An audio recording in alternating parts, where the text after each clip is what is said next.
কিভাবে করতে হয় সেটা আমরা শিখব। তো শেখার জন্য আমাদের যেটা লাগবে স্পেসিমেন বা স্যাম্পল হিসেবে আমরা নিব ফেব্রিক। ফেব্রিকটা কি ফেব্রিক হবে? ডাইট ফেব্রিক অবশ্যই হতে হবে। ডাইট ছাড়া তো স্টেনিংটা হবে না। তো আমাদের পিঙ্ক এই আমরা যে আমাদের কি লিখছো? টেস্ট স্যাম্পল বা টেস্ট স্পেসিমেন হিসেবে আমরা লিখবো ডাইট ফেব্রিক। ডাইট ফেব্রিক, ফেব্রিকের আবার দুইটা ডিরেকশনে টেস্ট করতে বলছে না? এখানে এরকম যদি লেন্থ ওয়াইজ ফেব্রিকটা থাকে থানের মধ্যে, পাশাপাশি এরকম সেলভেজ যদি থাকে দুই পাশে, তাহলে সেটা হচ্ছে আমাদের কি ওয়ার্প ওয়েবটা আমি টুটুতে বলছিলাম ক্রিমের সময়, কিন্তু অনেক সময় যে আমাদের সেলভেজ প্যারালাল ওয়ার্প অথবা লেন্থ ওয়াইজ ওয়ার্প। যদি এখন আমরা এরকম যদি টুকরা থাকে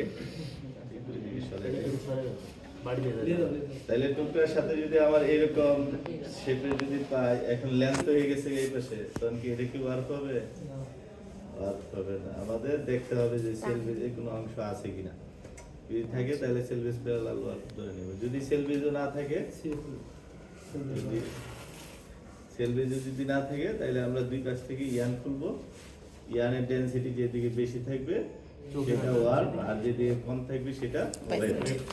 আর শর্টকাট প্রসেসে আমরা এইভাবে টেনশন দিব। টেনশন দিলে যদি ইয়ানের ফেব্রিকের লেন্থ স্ট্রেংথ বাড়ে না হয় তাহলে ওয়ার্প, আর যদি বাড়ে তাহলে ওয়েভ। তাহলে এইভাবে টেনশন দিলে যদি লেন্থ বাড়ে তাহলে হচ্ছে ওয়ার্প, ওয়েভ বাড়লে, আর যদি না বাড়ে ওয়েভ।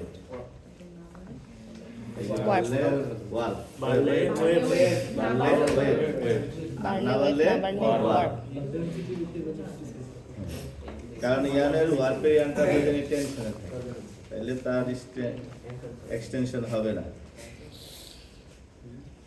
আচ্ছা, এখন আমরা ডিরেকশনও চিনলাম। ডিরেকশন ওয়াইজ আমাদের স্যাম্পলটাকে টেস্ট করতে হবে।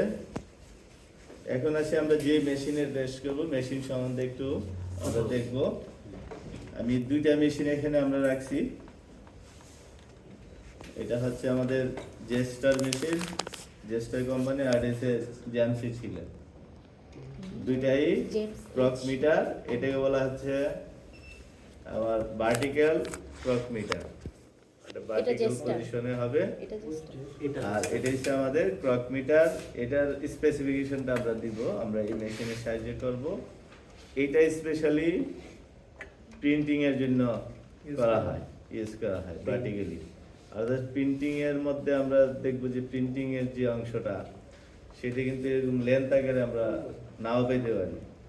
তার যে ফিকশন মানে তার উপরে রাবিং এর এফেক্টটা দেখার জন্য ভার্টিক্যালি ফোর্স দিয়ে তার এফেক্টটা দেখা হয়। তো আমাদের এখানে ফোর্সটা আমরা এই যে 9 নিউটন টু এন্ড ফ্রো মোশনে করব লেন্থ ওয়াইজ। তো এইটা লেন্থ ওয়াইজ যদি আমি এই করতে চাই, আমরা যখন আগে এই মেশিন ছিল না, এখানে এসে আমরা এই প্রিন্টিং এর অংশটা করতে গেলে প্রিন্টিং ছাড়া যে অংশটা থাকে হোয়াইট বা অন্য কালারের, তখন দেখেছি এটার এফেক্টটা এটাতে চলে আসতেছে। অথবা আমাদের যে রাবিং ক্লথের মধ্যে এখান থেকে যে ডাইটা উঠছে সেইটা আবার এই সাদা অংশতে যায় কিছুটা কি হয় ফিকশনের কারণে ড্যামেজ হয়ে যেতেছে, এই কালারটা উঠে যেতেছে, ঠিক থাকে না। নরমাল ওয়াটারে নিয়ম তো হইছে ডিস্টিল ওয়াটার, আমাদের তো অ্যাভেলেবল ডিস্টিল ওয়াটার নাই। আচ্ছা, এখন আসি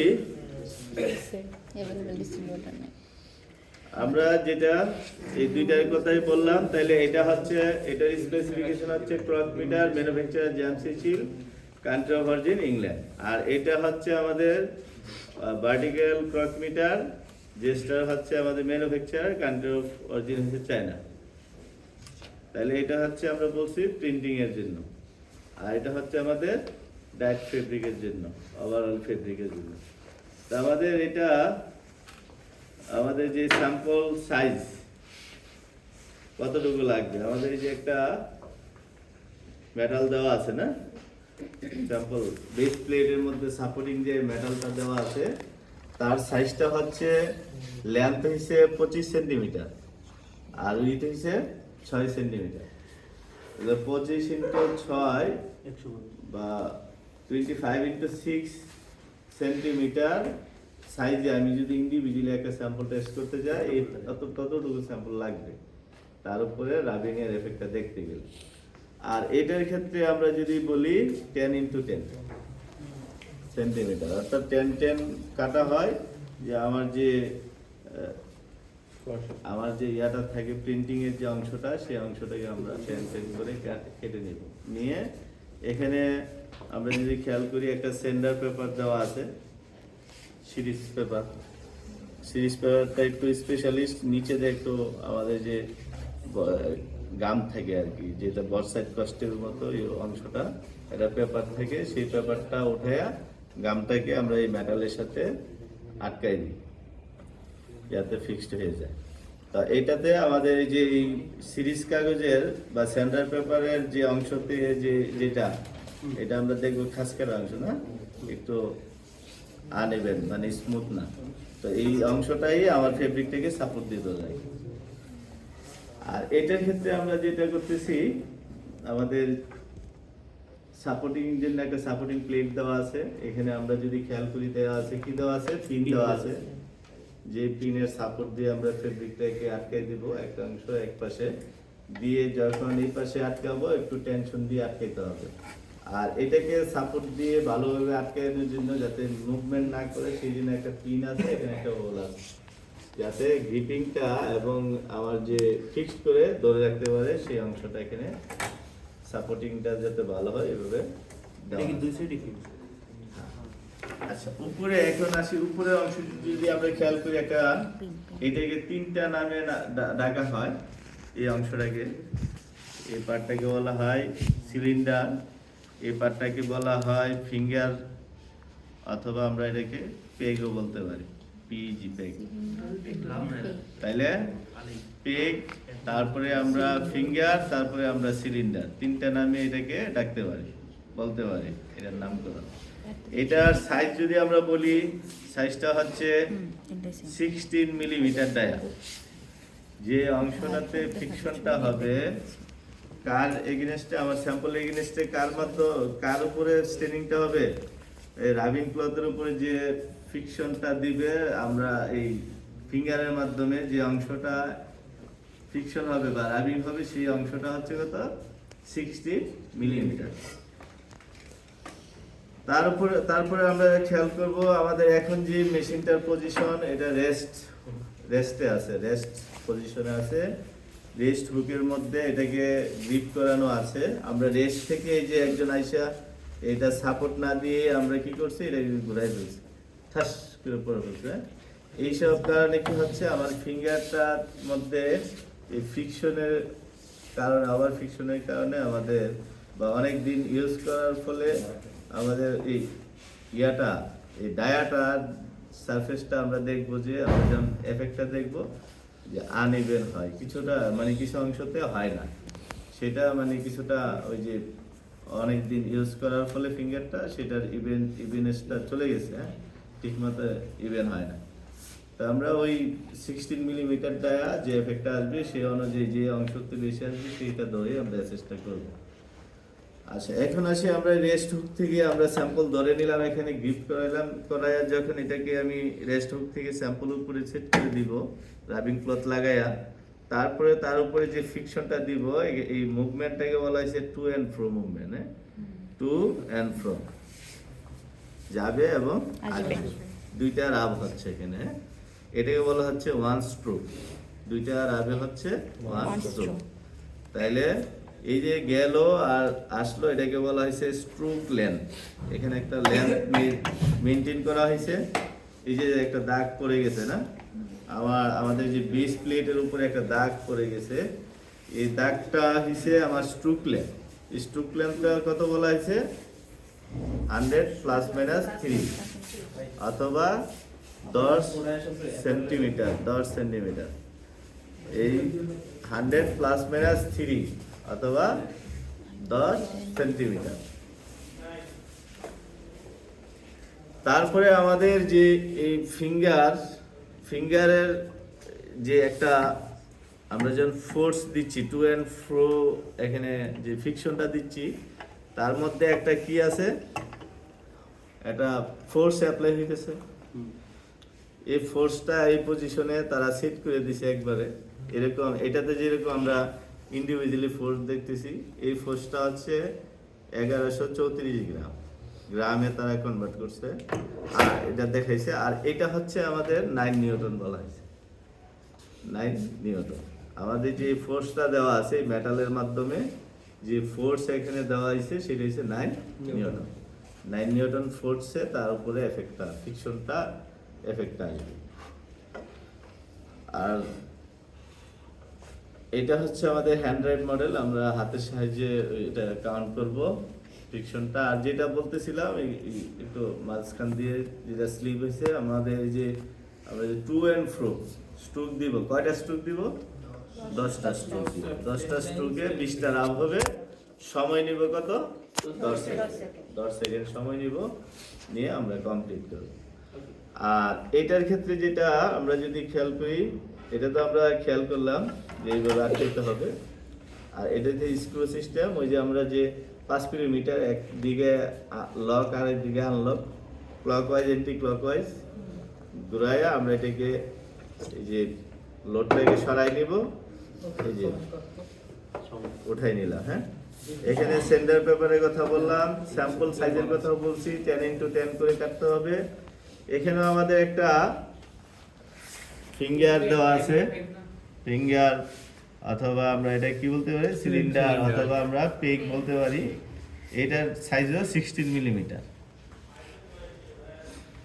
এখানে আমাদের এই যে রাবিং ক্লথ, তো দুইটার ক্ষেত্রে আমরা ইউজ করবো একই, রাবিং ক্লথ অথবা ক্রকিং ক্লথ কিন্তু সেম ব্যাপার একই।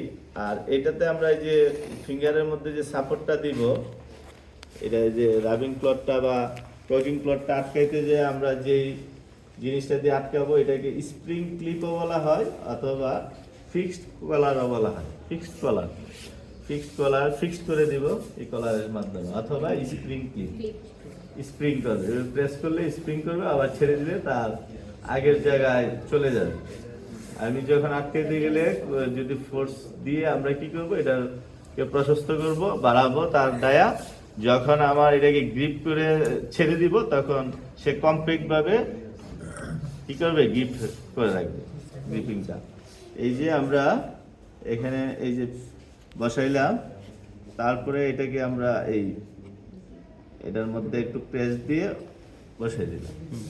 বসাই তারপরে আমরা এটাকে নিয়ে যাব, এইভাবে নামাই দিব, দিয়ে আবার এটাকে লক করে দেব। ক্লকওয়াইজ এন্টি ক্লকওয়াইজ সাপোর্ট দিয়ে আমরা লক করব। আর এটাকে আমরা এই যে স্টার্টিং পয়েন্টটা থাকবে এই পজিশনে, তার উপরে আমরা এই যে 11.10 কেজি, যেটা 1134 গ্রাম আমরা ওয়েট দিছি। আর এটার ক্ষেত্রে আমরা তো এটার ক্ষেত্রে বলছি টু অ্যান্ড ফ্রো ফিকশনটা হচ্ছে, আর এখানে হচ্ছে আমাদের এই যে ফিকশনটা হবে এই যে যাচ্ছে, এটা ক্লকওয়াইজ হচ্ছে। আবার এই যে ঘুরাইলাম এই পাশে যে অ্যান্টি ক্লকওয়াইজ ঘুরতেছে, ক্লকওয়াইজ অ্যান্টি ক্লকওয়াইজ মোশনটা হচ্ছে। তাইলে এখান থেকে আমি স্টার্টিং থেকে শুরু করছি, ক্লকওয়াইজ অ্যান্টি ক্লকওয়াইজ হইলো, দুইটা মোশন গেল। এইভাবে টার্ন দিতে হবে 20 টার্ন, 2 3 4 5 6 7 8 9 10 11 12 13 14 15 16 17 18 19 20। এই 20টা ওইটার মতোই 20টা টার্ন দিতে 10 সেকেন্ড সময় লাগে। এখানে আমরা সময়টা ওইভাবে নিব, তারপরে আমরা এটাকে ওইভাবে আনলক করব, করে এখান থেকে এটা বের করে আমাদের ওই যে গ্রে স্কেল, স্টেনিং স্কেলের সাহায্যে অ্যাসেস করব। এখন আসি আমাদের এই পার্টটা আমরা গেল, এখন আসি আমাদের আরেকটা অংশ। এই অংশটার কথা, ক্রকিং ক্লথের কথা আমি বলি নাই নাকি, অংশটা বাকি। আচ্ছা ভাই, হ্যান্ডফোনে কি দুইটাই আমাদের করে দেখাইতে হবে? না আমরা শুধু একটাই ইউজ করব। এখন দেখাই দিচ্ছি আমাদের, যে আমরা যদি দেখে না যাই প্রিন্টিং এর জন্য যে ইউজ হয় মেশিনটা, তার এফেক্টটা তো আমাদের বুঝতে হবে যে রাবিং কুটা দিয়ে কিভাবে হইতেছে? এই ইন্ডাস্ট্রিতে যায় যদি আমরা যে আমি তো কই রাইছি ওইটা দিয়া এটা তো দেখি না এটা কি? প্রিন্টিং এর রাবিংটা কিভাবে করতে হয় পাইছো? আমাদের মেশিন আসতেছে আরো আসবে ভালো তো। তো আমরা এই যে রাবিং ক্লথ অথবা ক্রকিং ক্লথ এটার সাইজ বলা হয়েছে কত 5 ইন্টু 5 সেন্টিমিটার এটার কিছু প্রপার্টিজ আছে ক্রকিং ক্লথ অথবা রাবিং ক্লথের প্রপার্টিজ গুলা হচ্ছে এটা প্রথমত 100% কটন 100% অ্যাবজর্বেন্স তারপরে আমাদের প্রপার্টিজের ভাই, মধ্যে পুরা আমরা class লিখব বসে বসে class করে, ডিজাইন কি অবস্থা? স্কাওয়ার্ড ওরা। ব্লিচড আনডাইড আনফিনিশ আনডাইড ডাইড ফেব্রিক হলে হবে না তার এফেক্টটা বোঝা যাবে না সেই জন্য আনডাইড আনফিনিশ এই Precise. প্রপার্টিজ গুলো আমরা অবশ্যই লিখব আচ্ছা এখন আসি আমাদের ডিরেকশন ওয়াইজ কন্ডিশনের কথা বলা হয়েছে দুইটা কন্ডিশন কি কি কন্ডিশন ওয়েট ড্রাই এবং Wet. ওয়েট ড্রাই কন্ডিশন এবং ওয়েট কন্ডিশন পরীক্ষার সময় কিন্তু এই টোটাল কাজটা আমাকে একাই করতে হবে ওয়ার্পের ড্রাই কন্ডিশনে করব ওয়েট কন্ডিশনে করব আবার ওয়েটের ড্রাই ড্রাই কন্ডিশনে করব ওয়েট কন্ডিশনে করব এই দুইটা কন্ডিশন দুইটা ডিরেকশনে আমাদের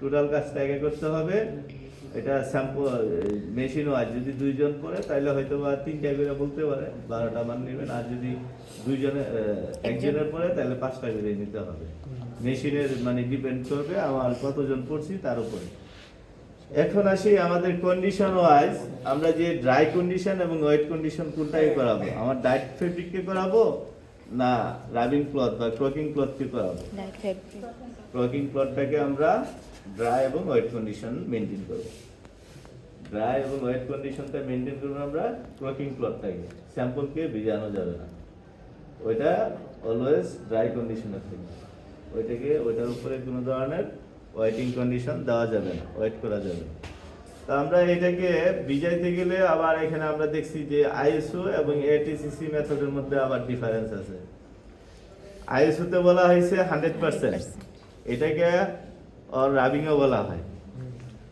আর 65 থেকে বলা হয় ক্রকিং অথবা এটিসিসি মেথড 65% এবং 100% আইএসও মেথডকে 100 আর এটিসিসি মেথডকে বলা হয়েছে 65% আমরা কন্ডিশন যেটা ওয়েট কন্ডিশনটা আমরা মেনটেন করব সেই ক্ষেত্রে ওয়েট কন্ডিশন 100% অ্যাবজর্বেন্সিটা কিভাবে এনশিওর করা হয় যে আমি পুরা ডিস্টিল ওয়াটারে এই ক্রকিং ক্লথটা ডুবাই দিব তার থেকে উঠায়া একটু আমরা এই টিস্যু বা অন্য কোনো পেপার দিয়ে যেটা দিয়ে আমরা পানিটাকে একটু ইয়ে করে নিব শোষণ করে নিব নিয়ে তার ওজন বিপদ ওজন যদি 1 গ্রাম হয় আপনার ওজন 2 গ্রাম একবারে টপ করে পানি পড়া যাবে না আমি যদি ওইখান থেকে উঠায়া এটা সেট করতে যাই স্যাম্পলের উপরে পানি পড়বে না তাহলে স্যাম্পল ভিজে যাবে না সেই কন্ডিশন রাখা যাবে না ওই কন্ডিশনে যাতে না থাকে সেই জন্য আমরা ব্লটিং পেপার অথবা টিস্যু দিয়ে কি করব পানিটাকে অ্যাবজর্ব করে নেব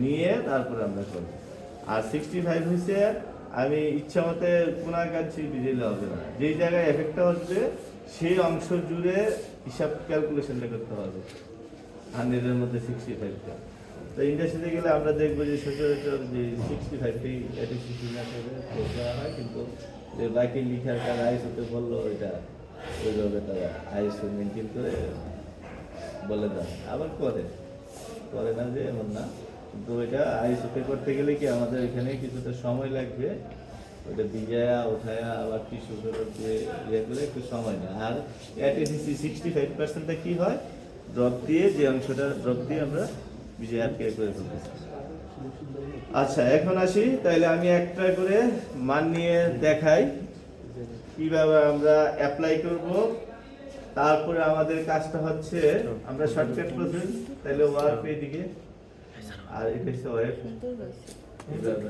তাহলে ওয়ার্ক ডিরেকশনে আমি একটা স্যাম্পল দেখাচ্ছি ওয়ার্ক ডিরেকশনে আমি স্যাম্পলটাকে কিভাবে সেট করব বেস টেবিলের উপরে যেহেতু একাধিক স্যাম্পলের উপরে আমাকে অ্যাপ্লাই করতে হবে একাধিক মান নিব আমরা সেই জন্য স্যাম্পলটাকে কাটবো না কেটে এই যে আমার যে ফিঙ্গারের উপরে যে এফেক্টটা আসতেছে স্ট্রোক লেন্থটা সেটা খালি মেনটেন করব একটু সরাই দিব এই যে হইলো একটু সরাই দিব স্ট্রোক লেন্থটা সরাই দিব হ্যাঁ একবারে হিউজ পরিমাণ সরাইব না, তাহলে আবার কাপড় দিয়ে গেছে এক গজ দেওয়া হইব ওইভাবে করতে গেলে। তাহলে আমরা অল্প অল্প সরাই সরাই সেটা মেনটেন করবো কাপড়টাকে। তা আমরা এই যে বসাইলাম, এই পাশে সাপোর্ট দিয়ে খেয়াল করে বসাইলাম। তারপরে আমরা এটাকে যদি এভাবে টান না দিই, টেনশন না দিই পাশ থেকে, তাহলে এটা কি এখানে লুজ থাকবে না? তাহলে আমার স্ট্রোক লেনটা কিন্তু ঠিকমতো মেনটেন হবে না। প্লাস কি হবে, আমার যে এখানে যে আমরা যে ফিঙ্গারের মধ্যে এই স্প্রিং ক্লিপ দিয়ে আটকাই দিছি ক্রকিং প্লটটা, সেটাও যখন এখানে আটকাই যাবে সেটাও আস্তে আস্তে খুলে আসবে।